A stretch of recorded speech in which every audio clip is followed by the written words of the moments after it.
Welcome to Leanna's balcony garden, a garden managed by a person who doesn't know anything about gardening and maybe went a little too crazy with buying a bunch of plant stuff.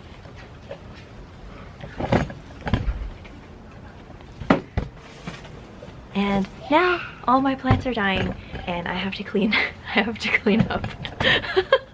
Oh god. Okay, so let's do a quick tour. This is a jalapeno pepper plant that is quite frankly fighting for its life. No jalapenos yet, but that's okay.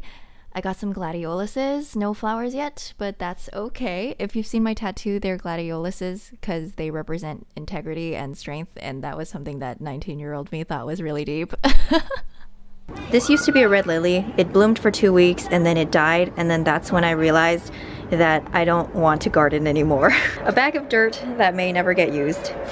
And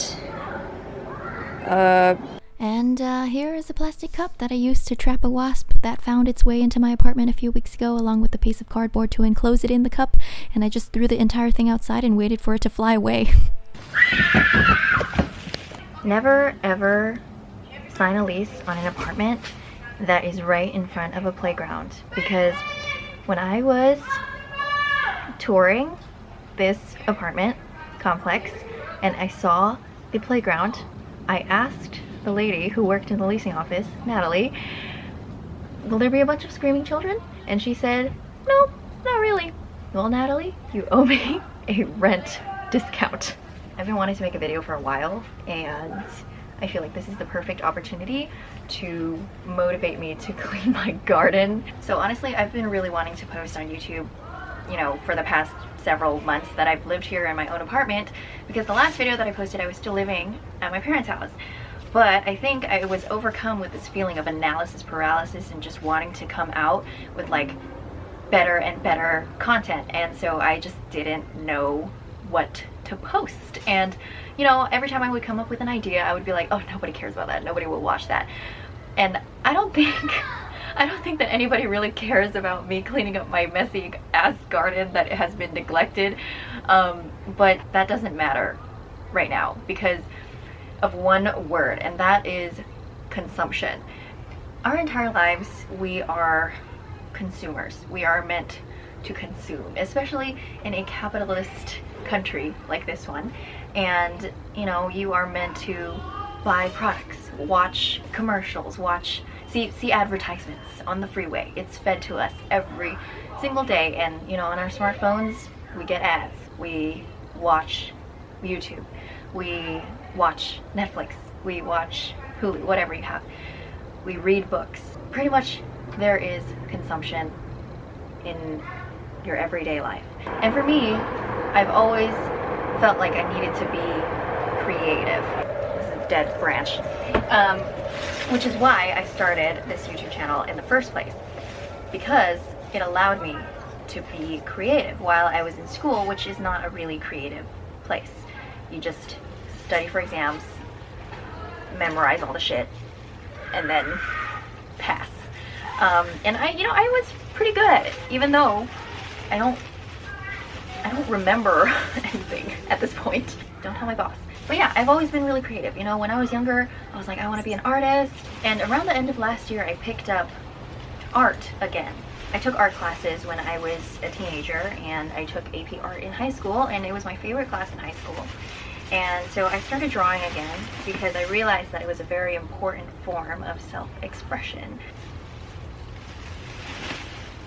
There's a mangled spider carcass just flying around on the floor of this balcony. Oh my god, I don't like being outside. Yeah, I don't know why I thought a garden would be a good idea. So basically, long story short, I haven't been creating, and my current job really doesn't allow me to do it that much. Pretty much at all. I don't really have any creative freedom in anything that we do. But life update, I actually became a personal trainer. So at the end of last year, I spent between maybe October to December getting my personal training certification, because I've always been really into fitness. That's a lie, not always. I've been into fitness starting from the beginning of college, and that's when I learned how to lift, and I just completely fell in love with it. And you know, I would always like take my friends to the gym, and and I would love like going to the gym with people who had never been to the gym before. So I was like, you know what, I should be a trainer. And so I became a trainer so that people would take me seriously, because you know, when you're a person who lives and you're not that buff. I'm still very skinny because of the way I eat. I'm trying to fix it. People don't take you seriously. And so, you know, I always thought that I wanted to be a trainer, but I was like hindered by my own self-doubt. Like, oh, nobody's gonna take me seriously because I'm not buff. I don't have a huge ass. So like, why would women who want to enhance their glutes and legs, you know, trust me with stuff, with their fitness? But then I was like, you know what? Fuck it. There are so many people out there who would look up to my physique. I think the career of personal training is a lot more like visually, like superficial. I mean, I guess I don't like that word specifically, but I guess it is like superficial is what I'm saying. Like, looks matter in this job, even though some people like to pretend that it doesn't. And so I'm just like, okay, I didn't really feel like I was like that fit. So maybe I feel like maybe people wouldn't trust me. But then I was like, fuck it, basically. So yes, I'm working 2 jobs, and that is part of the reason why I haven't posted in a really long time, you know, along with the analysis paralysis of wanting to post perfect content. And I feel like I do get to be a little bit creative with personal training, at least, because I do get to design workouts. So the current gym that I work at is actually not the first gym that I worked at after I got my certification. I actually did get a job at another gym prior to the one that I currently work at. And that one didn't work out because they had a very specific way of doing things, which is totally fine. But the owner ended up telling me that I don't have a personality, because he wasn't happy that I wasn't like making the effort to talk to all the clients. The only thing that he trusted me with was shadowing and like watching other trainers teach their class. And so, you know, when you're shadowing, you're pretty much just like pretending to be a shadow. Like you're not really there to like speak up or like have any input or whatever. And I'm just like trying to focus. I mean, that's besides the point. He basically said, Lana, you don't have a personality. You need to start talking to clients more. They had a very specific approach to fitness that they wanted all their trainers to follow, and that's why they had me shadow for 3 months without giving me any of my own classes. So that was not fun. I was just basically like watching them for like 3 months, and it was just very disorganized. But I'm glad that I went there, because honestly the owner was probably the most knowledgeable trainer that I had ever met. But because of that, the standard that they had was very high, and I just felt like it wasn't constructive for me, especially because it was like my second job, and like I already have my first job to like stress me out, right? So I need my second job to like be something that gives me ease, and I just wasn't getting it from there. So it wasn't a good fit. I left, and then now I'm at another gym that I like very much, and I get to be creative with my workouts and my clients and everything, and really understand myself as a trainer. I mean, I get it, like everybody in the fitness industry talks about how like low the threshold of entry is, where they just kind of like let everybody be trainers or whatever. But seriously, 3 months of watching, they gave me 2 clients and I had to share them with another trainer because they didn't trust me. So yeah, I don't like that. I don't like being watched. I just need to be allowed to do my own thing. Like, I understand that I was a new trainer and I needed guidance, but 3 months and just constantly being watched and criticized, like during the session that I had with my 2 clients that I had to share custody with, like that was not a constructive environment. So I left. But yeah, I really feel like I've been missing creativity in my life, and so, you know, I just really wanted to post this video, and I've spent like 10 minutes explaining it. So yeah, basically the reason that I'm not posting is because life has been busy in a good way, sort of. I'm making money. I'm making a lot of money, way more than I was making on YouTube. I think at some point I was just expecting like way too much out of YouTube, where it was like, I have to make money from YouTube or else. But like now, I think I'm gonna try to approach my channel as just a fun thing and nothing more. And I think that'll make it a lot better. I think it's a lot easier to do that, especially when I have a stable source of income and I'm not relying on this channel as like, you know, everything. Part of the reason I'm cleaning out all these plants is because I know I can't take them with me when my lease ends. And it's such a pity too. This was such a short, weird, very intense phase. But yeah, part of the reason why I quit that first gym job was because they didn't give me the space to be myself. Myself as a personal trainer. Like, you know, I have a personality. Like, if you let me teach a group class, like, I will let my personality shine. But the thing is, they never let me, they never gave anything to me. And, you know, my boss noticed that I was, you know, that I was kind of funny and like in like a reserved kind of way. And he told me that I had to amplify it by like 5 times, 10 times, whatever. And which basically meant that my personality was not good enough for him, not good enough for the gym, not good enough for the clients, and I just felt like I didn't have room to be myself. And that's what I felt like at my parents' house. I mean, like, one of the reasons I felt so uncomfortable there was because they don't know I have a tattoo, they don't know I have a belly ring, so, you know, I couldn't wear any of my crop tops. I mean, that's like kind of a weird place to start. You know, I'm an adult, you know, it doesn't matter if I have a tattoo or a belly ring. Like, I mean, they could easily find my YouTube channel and find out that I have a tattoo and belly ring, but I just didn't want to deal with that. I just didn't want to deal with the consequences of my Asian parents finding out that I mutilated myself forever. And also, like, every time I would be on a video call, like, I would have to be really, really quiet because the walls of my parents' house were so thin that, like, everything I said they would hear. Every time I filmed a YouTube video, like, I'm not sure if they know about my YouTube channel, but I definitely haven't told them about it. And like, I would constantly get lectured, you know, like, I don't have a good relationship with my mother, and so she would like lecture me like every other day, and, you know, about something different. And so it was just very, very exhausting, and I felt like the only place that was safe in that entire house was my bedroom. And I would like close the door all the time, and then my mom would get on my ass for like closing the door. And then also, I didn't want to be in the kitchen because I didn't get along with my mother, and, you know, my parents are kind of hoarders, so there was stuff everywhere, and because of that, I didn't feel motivated to cook, and I was basically super malnourished, and I was not eating well, and that was the reason that I moved out.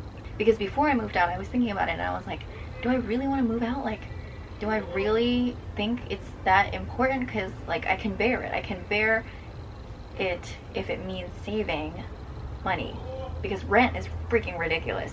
But then I was like, oh my god, I'm like literally losing so much weight because I'm eating like shit. And I realized that it was time for me to move out for my physical health, because I had lost like 10 pounds after moving back in with my parents, and it was not healthy, and I was feeling really shit about my body image, to the point where I didn't even recognize myself when I looked into the mirror. And now that I've moved out, I'm eating a lot better, and I can have full control over my diet. That in and of itself was enough of a reason for me to now shell out over $2,000 on living expenses a month. But it's rough, but it's worth it. And it's been really nice having my own place, you know? Like, I can invite my boyfriend over, I can invite my guy friends over without my parents giving me hella shit about hanging out with guys and being unfaithful or whatever. I don't know what's wrong with my mother, but, and also I really feel like living with my parents was like taking a really negative toll on me and Josh's relationship, because my mother specifically was putting a lot of pressure on me to marry him. And I mean, I love Josh so much now, and I know that I want to marry him. But the fact that, you know, my mother was like pushing it so much on me, I just didn't know if that was what I actually wanted. And so I think I needed to move out to like figure out how I actually felt about me and Josh's relationship. And I know that kind of sounds like weird, but I mean, if you understand, you understand. Honestly, I mean this sort of as a joke, but then also sort of not. I hate the fact that my parents like him. Like, I know it sounds so stupid and so petty, but like, the fact that my parents like my boyfriend makes me, like, made me doubt whether or not we should be together, because it's like, at the end of the day, like, I really just like gave them what they wanted. But then after moving out, I became 100% clear that I actually like him too. And it's not just my parents putting pressure on me to marry him, I do want to marry him. I'm working through a lot of stuff in therapy. I have never really like openly talked about my relationship with my mother before, but it's bad. It has been bad. It's honestly like kind of non-existent now because I don't really talk to her. I've been talking through this a lot in therapy. I get free therapy from my company. I'm lucky enough to do that, to have that, and we've been working through a lot of my issues, and turns out everything is childhood trauma. Everything is childhood trauma. Everything can be traced back to childhood trauma, which is kind of crazy. So yeah, that's been helpful, and you know, it's also helpful that I'm allowed to just talk openly because I live alone. If I was doing therapy over video call at my parents' house, like I wouldn't be able to like talk about things openly and like cry, because showing emotions is bad. And also I just didn't want my mother in my business. So gosh, like honestly, for the longest time I felt like so guilty that like, okay, so I moved inside because I was getting really tired of squatting and my camera died, so I took that as a sign of just coming inside. I put everything that was dying in a trash bag and we're all good. I'm gonna take out the trash tomorrow.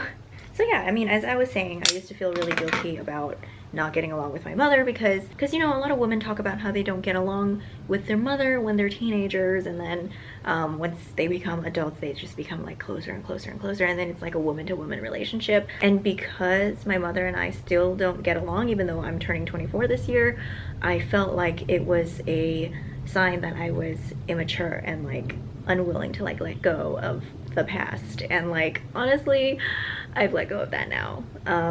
Let go of that idea that I should get along with my mother, and honestly I'm okay with not. There's like a lot of Asian guilt that also comes with it, because in Chinese culture there's this concept called filial piety, and it's basically like, oh, you owe your parents everything because they raised you, and you basically have to like respect your elders and show that by, you know, taking care of them when they're old and just like doing everything for them basically, and just like holding them in the utmost reverence. And I feel like because that is a part of my culture and I'm not doing it, I'm a piece of shit. But I've come to realize that it's not so straightforward when there's been so much trauma.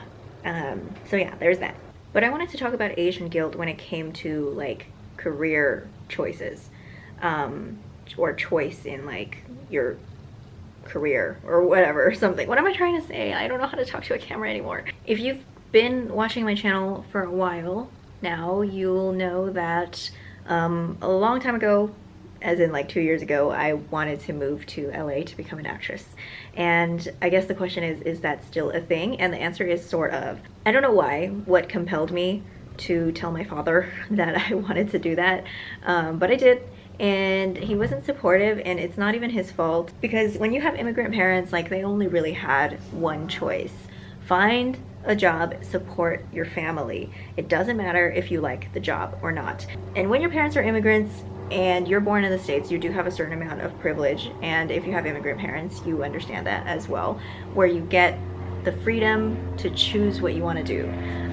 There's this tweet that this person posted that really resonated. I'll put it up right here. I don't remember what it said specifically. I don't want to butcher it, so I'm just gonna put it right here. And that really resonated with me because I'm just like, okay, you know, like how wonderful it is that I do have choice. And I'm like, okay, well, since my dad had to, you know, work so hard, and everybody else's parents had to work so hard, like, who am I to want more? You know, it's like, who am I to want something that is not a 40-hour work week? And like honestly right now I'm like working more than 40 hours a week because of my 2 jobs, and it's really hard, and I know that I can't do this forever. I know till I'm 65 is not forever, but it sure feels like it, and I really want to figure something out where I don't have to do this for the rest of my prime years basically. And so, you know, I'm financially educating myself. I'm really into finance videos on YouTube, and you know, I read Robert Kiyosaki's Rich Dad Poor Dad. You know, I'm trying to figure out what can I do. I mean, don't get me wrong, I am so grateful that I have money, that I have a stable source of income, that I have a healthy, non-toxic work environment, that my boss is kind and patient, and both my bosses actually, my boss at the gym and my boss at my day job, and I'm lucky. I'm luckier than a lot of people. Not that I'm still grateful even though I'm unhappy, disclaimer, because I'm afraid of people judging me and calling me ungrateful. But really, I am grateful, and it sucks that I have to say it, but at the same time, I know this isn't what I want to do forever. And I know that I want to do something bigger than this, bigger than just earning a paycheck in a job that doesn't allow me to be creative. Something more than earning a paycheck and propelling the dreams of the CEO of my company and not my own dreams. And so, yeah, like even talking about it now, I feel like somewhat guilty, because it's like, who am I to deserve that? You know, like everybody else works 40 hours a week for a paycheck. Who am I to deserve that? And it's not just Asian guilt either. It's just like guilt in general, like working class guilt or something. I don't know I don't know what to call it. And you know, there are a lot of people out there living paycheck to paycheck, working in a job they hate, and I just feel like it's not a good way to live life. But unfortunately, it's just the way that our society is structured, especially here in the Bay, where rent is just ridiculous right now. And you know, a lot of apartment complexes require you to earn 3 times the monthly income of the rent, which is freaking ridiculous. So a couple weeks ago, my check engine light came on my car, and I went to the car repair shop. Can you tell I know nothing about cars? The auto repair shop, and it ended up being $650, and I know that it's highway robbery. I know it is. But I don't really have a choice, because what else am I supposed to do? Just keep driving the car with the check engine light on? No. So I paid the $650, and I've been thinking ever since that day that if I was making minimum wage right now, that would have financially ruined me. $650. That would have financially ruined me. And it's just like scared me a lot, because it's like, okay, what am I supposed to do then? Just stay in my job so I can like afford things like that, things that are emergencies that need immediate attention. And it's kind of gotten me thinking about like how everything is a social construct, and like how society is just like one big game. Like, I don't know, like money, like what even is money? Like, it's just everybody agrees that it has worth, so therefore it has worth, but it's just paper, and we're just like all on a big floating orb. And like, who decided that a human's purpose in life was to be like a cog in the whole capitalistic system and just like work their butts off until they're 65? Like, it's kind of really, really depressing. But I would still like to have the courage to still pursue what I love and what would possibly make me happy or make me happy. You know, that's not to say that I haven't been happy. I have been happy, happier than when I was at my parents' house. But the truth is, lately it hasn't really felt that way. I noticed that being happy is like kind of a big effort. Like, you really have to be like super grateful and just like super present to be happy. Like, I do feel like bursts of joy when I'm with people I love, when I'm doing things that I like, but I feel like I struggle with like feeling happy for like a consistent number of days where it was like, oh yeah, this week I felt super happy, you know, because there's always like you know, stressors that come from nowhere, and like maybe I didn't get enough sleep or something, so I feel tired, I feel fatigued, or there are like little things that annoy me, you know. I mean, I saw this tweet the other day where it was like, whenever I feel like everyone hates me, I need sleep, and whenever I feel like I hate everyone, I need to eat. And I'm just like, oh my god, you know what, like if you like are too busy and you like aren't able to take care of yourself, that really like affects how you feel, your mood. And I know that like being generally happy, like happy in general, is like different from like mood throughout the day, but you know, I feel like I've always struggled with feeling happy, for like a consistent amount of time. Like, what even is happiness? I don't know. Like, oh my god, I'm getting so deep in this video. What is happiness? What is the meaning of life? But I think it really lies in just being grateful and present. And I've always struggled with being present because I'm always like, what can I do in the future? How can I get there? What do I want? How can I get there? And then I achieve something that I wanted to for a long time, such as moving out of my parents' house. And then I'm happy for like a week, and then afterwards the happiness kind of like dissipates, and then I have new problems. Like, my downstairs neighbor hates me because he thinks I'm loud even though I'm just walking around normally. The kids outside are like screaming at the top of their lungs at the play structure. And I have 2 jobs and I'm freaking exhausted. And so it's just like you really have to be like so present. And I'm trying to learn how to do that, but it's difficult. I've had a very like nice summer, and honestly a very nice past couple of months, like ever since I moved out at the end of January. Like, it's been nice. Like, I've hung out with my friends a lot, spent a lot of time with my boyfriend, spent a lot of time with my sister when she came back from school, and just having the space, I think this is precisely like 635 square feet, having 635 square feet to be myself, to wear makeup and not get comments on it, to dress how I want to dress without being slut-shamed in my parents' house. And it's been nice because I feel like I'm not suffocating anymore. I feel like I can finally breathe, and this was really necessary for me.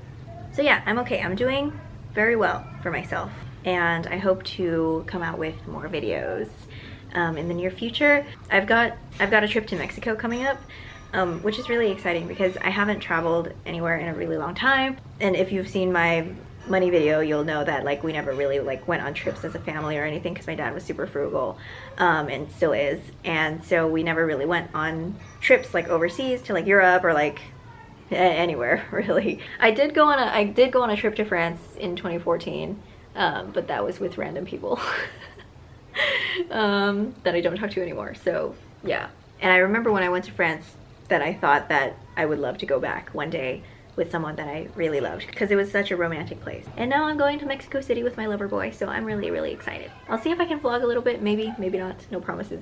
But yeah, a very genuine thank you to those who have, you know, checked up on me and messaged me on Instagram asking me if I'm okay, and saying that they missed my videos and everything. I really appreciate you, and I hope that you're doing well too. This video is for you. So yeah, with all that being said, let me know if you want to see anything specific from me. Like, do you want an apartment tour? Do you want to run through of all the hobbies that I picked up? But yeah, thank you for watching. If you watched this entire thing, I'm kind of surprised.